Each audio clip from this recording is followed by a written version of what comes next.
बहुत शुक्रिया सर, बड़ी मेहरबानी सर। ये आपका एहसान है, आपने इतना वक्त गुजर जाने के बावजूद भी मुझे बात करने का मौका दिया। और यकीनन एक मुंतखब रुकन असेंबली होने के बाद अगर मैं इस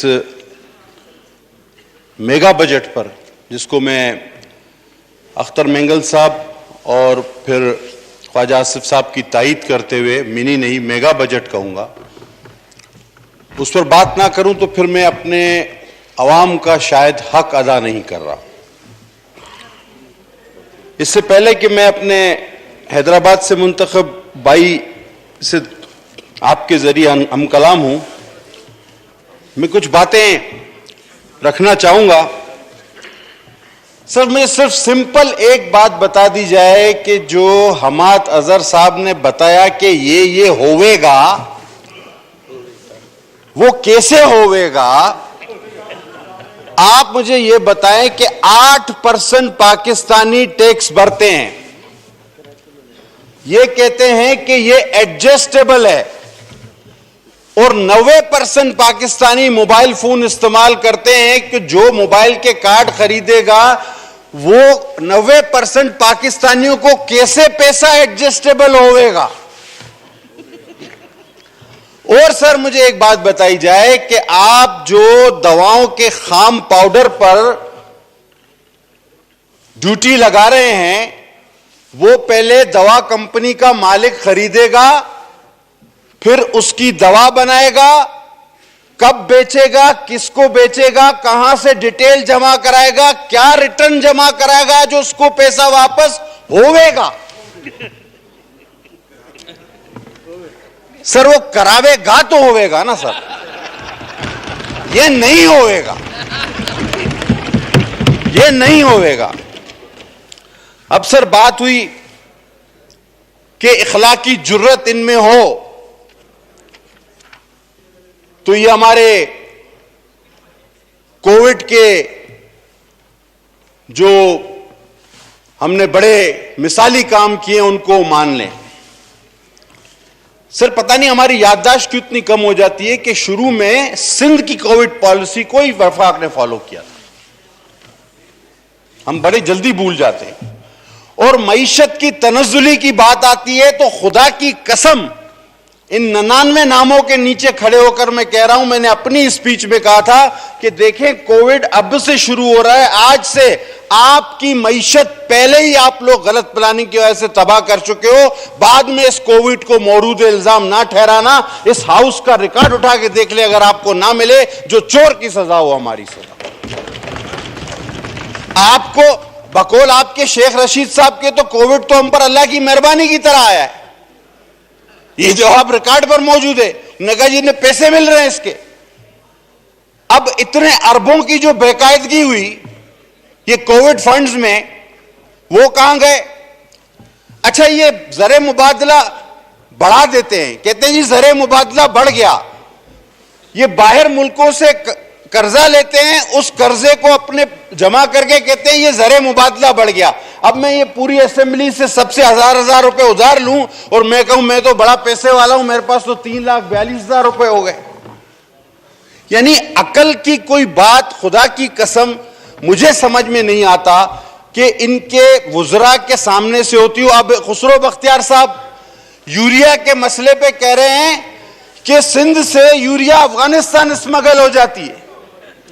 और सर, जर्मनी जापान तो पहले देख लिया था एक साथ, ये सिंध और अफगानिस्तान को कैसे मिला दिया इन्होंने। यानी जर्मनी जापान तक तो ठीक था, ये सिंध और अफगानिस्तान आपस में कैसे मिल गया।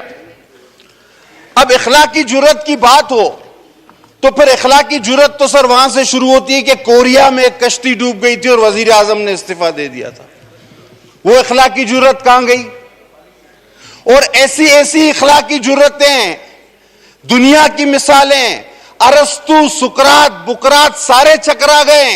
सारे दुनिया के तज्जिया निगार सारे कालम निगार, सारे साइंसदान सर पीट के रह गए। 12 मौसम निकल आए, हजरत ईसा हिस्ट्री से गायब हो गए। इस मुल्क में 3 सालों में पता नहीं क्या क्या नहीं हुआ सर। अब सर हैरत की बात यह है कि जब प्राइम मिनिस्टर ने वहां तकरीर की कि जी हमने अमेरिका से साफ कह दिया है कि हम आपके साथ नहीं हैं, तो पीछे जोर जोर से तालियां डैश बजाने वालों में कसम से सारे वो लोग थे जब मुशर्रफ ने खड़े होकर कहा था कि शौकत अजीज ने कि हम अमेरिका के साथ हैं, वो बैठे ये सबसे ज्यादा तालियां यही बजा रहे थे। और हर हुकूमत के पीछे यही तालियां बजा। वो अजीज मियां कवाल के पीछे जो टोपी वाले ने हम नवा होता हुए ये सारे हुए, ये सारे हुए। अच्छा, अब ये कहते हैं कि जी एलएनजी कोई वजह नहीं है, एलएनजी की दरामद कोई वजह नहीं है। तो भाई एलएनजी की दरामद कोई वजह नहीं, मैं तो सादा सा आदमी हूं। कराची में, मेरे हलके में, हम सबके कराची वालों के हलके में, मलिर कोई भी सारे जिले उठा के दे सर, चाय का कप आप नहीं बना सकते। आखिर पहले भी गैस की कमी होती रही, कमी ज्यादती, लेकिन एकदम से गैस का गायब हो जाना, एलएनजी भी इसकी वजह नहीं है। तो फिर हुकूमत की नाअहली तो इसकी वजह है ना, या नहीं है? अब आप ये कहते हैं हर जगह दुनिया में महंगाई हुई। सर मैं इत्तेफाक से 10-12 दिन एक जाती नोयत के दौरे पे था। वहां पर सर, वो तो खैर बहुत ज्यादा तरक्की याफ्ता मुल्क है, महंगाई वहां भी हुई है, लेकिन वहां कम से कम वेजेस एक मजदूर के, अनस्किल्ड मजदूर के रोज के 20,000 रुपए, रोज के 20,000 रुपए। और कोविड की वजह से वो क्योंकि आधे मजदूर काम पे बुलाते हैं तो आधों को घर बैठे पैसे देते हैं। तो ये महंगाई तो आलमी सतह पे हमें एक साथ लेकर करवाते हैं, लेकिन गुर्बत की बात जब आती है, तनख्वाहों की बात जब आती है, तो ये कहते हैं नहीं उसमें पाकिस्तान अलग है।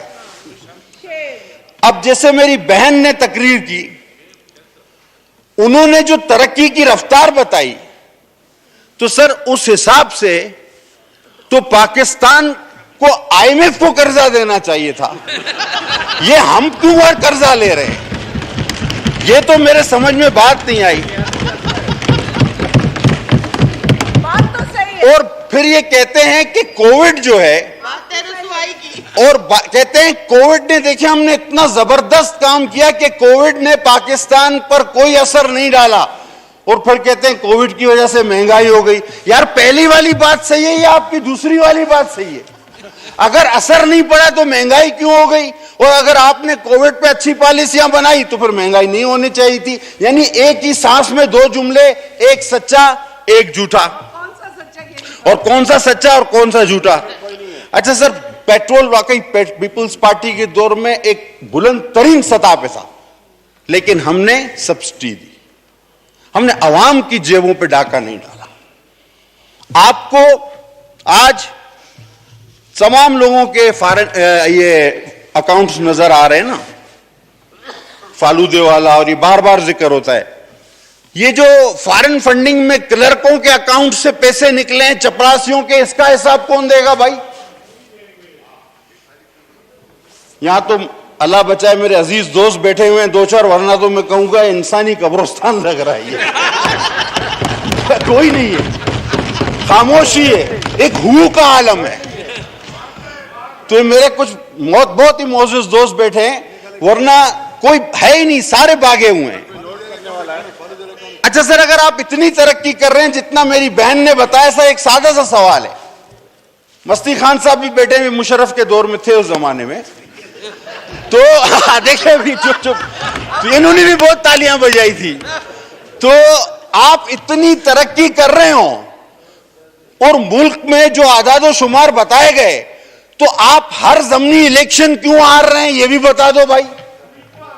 अच्छा, फिर आपका जो सैंपल था केपीके, उसका जो है वो दारुल खिलाफा पिशावर, जब अभी तक यौम तासीस पे मैं नहीं गया था तो मेरे दोनों हाथों में जग और गिलास थे। मैंने कहा यहां से दूध भर लूंगा, यहां से नहरे शहद भर लूंगा। मैं जब वहां गया यौम तासीस पे, मैंने कहा शाबाश है पेशावर के लोगों को। और उन्होंने कुछ ही दिन बाद बता दिया, बोला अल्लाह हाफिज जी बहुत हो गया ड्रामा, चलो।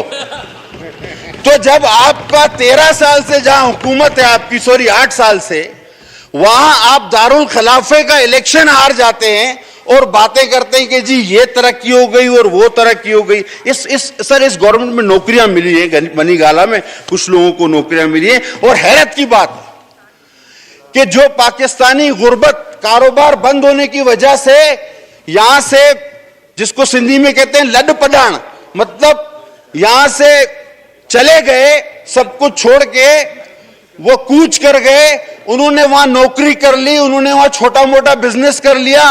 ये ऐसे हुक्मरान हैं, खुदा की कसम, उसका भी क्रेडिट लेते हैं, कहते हैं देखो कितने लोग हमने बाहर भेज दिए। और वो तो भाई बेरोजगारी की वजह से, मजबूरी की वजह से तंग आकर यहां से गए, ये उसका भी क्रेडिट लेते हैं। और फिर आपने एक 150 मस्खरों की फौज रखी हुई है। और वो आपसे, मुझे पता है, मैं आ रहा हूं उसी तरफ में, आई कैन अंडरस्टैंड। और सर ये 150 मस्खरों की जो एक फौज है, फौज ना बोलूं, 150 मस्खरे हैं, चलो 150 मस्खरे जो हैं वो हर वक्त एक ही बात करते रहते हैं कि सब कुछ अंधा, सब कुछ अच्छा है, सब कुछ अच्छा है। मुझे मेंगल साहब कह रहे थे कि एक शख्स को अपनी गाय बेचनी थी, उसने एक बंदे को कहा यार ये नहीं बिकती है, बेच दो।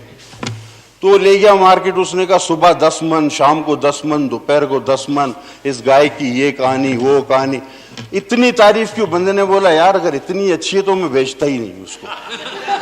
तो इनका ये साथ है, ये ना बिकने वाली गाय को भी 30 मन दूध करवा देंगे। तो गाय नहीं बिक रही सर। अब तक आ जाते हैं, वैसे शॉर्ट करना है, बात तो काफी थी।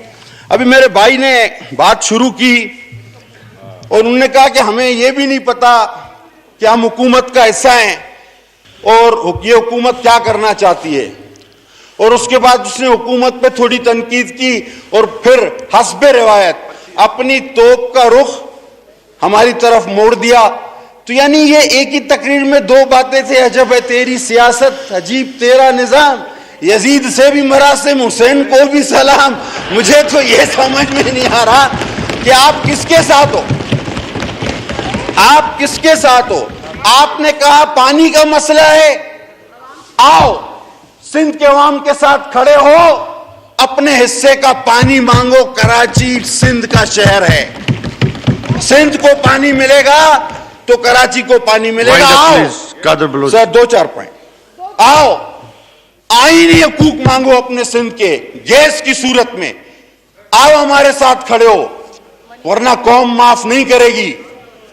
आओ ये छोटी मोटी एक आध मिनिस्ट्री के लिए छोड़ दो, गैस नहीं जलती, डिप्टी तुम्हारे घर में भी गैस नहीं जलती, घर वाले पूछेंगे, भाभी पूछेगी तुमसे भी, लिहाजा निकलो इस हुकूमत से और गैस आईनी तौर पे इस गैस का हक हम लेकर रहेंगे इनसे। और सर हमारे पास जो लोकल गवर्नमेंट सिस्टम है, इसमें यार ये आप ही ने तो हमें समझाया था ये टाउन वाला, तो ये अभी क्यों मुकर गए हो? ये जो आप अभी मेरा अभी सॉरी सर वो डिप्टी बार बार मुझे देखता है। तो सर ये परवेज मुशर्रफ के जमाने में वो हमारे कमाल भाई जो हैं, ये उनको कहते थे टाउन होने चाहिए जिंदाबाद। और हम अगर डिसेंट्रलाइजेशन की तरफ जा रहे हैं और उसमें माली, इंतजामी और माशी तीनों पावर डिसेंट्रलाइज कर रहे हैं, तो आज ये उसके भी खिलाफ हैं। सियासी पावर भी हम उनको दे रहे हैं तो ये उसके भी खिलाफ है। तो अच्छा अगर ये अच्छा, और ये बनाने से पहले, ये बिल बनाने से पहले हमने सबसे मुशावरत की, तहरीरी तौर पर इन्होंने हमें जो दिया हमने सब उसमें शामिल किया। और आखिरी बात सर, ये कहते हैं कि ऐसा कोई कानून नहीं बन सकता, ऐसा कोई ये नहीं हो सकता, ऐसा कोई वो नहीं हो सकता जो आईन के खिलाफ हो। सर इस असेंबली की अक्सरियत की वजह से, नाजायज फोन वाली अक्सरियत ने इन साथियों के साथ मिलके मेरे हिसाब से 50 से भी ज्यादा ऐसे कानून रौंदे हैं, पास नहीं किए, जो आइन के भी खिलाफ थे और शरीयत के भी खिलाफ थे बहुत सारे। यार उस वक्त ये कुछ नहीं बोले, लिहाजा आज आप बोल पड़े हैं। सर मैं कम बोलता हूं, मुझे नहीं बोलना चाहिए, लेकिन ये मिनी बजट, ये दूध पर भी टैक्स, ये डबल रोटी पर भी टैक्स, आटे पर भी टैक्स। वो सर आप लोगों ने क्या कोई रॉकेट खरीदा है कि आप लोग भाग जाएंगे सारे और हमको छोड़ जाएंगे यहां पर? मुझे लगता है पीटीआई वालों ने कोई रॉकेट खरीदा, ये दूसरे सैयारे पर भागने वाले। थैंक यू जी। ये यहां नहीं मिलेंगे, ये इलेक्शन नहीं लड़ेंगे सर। थैंक यू जी। Thank you ji.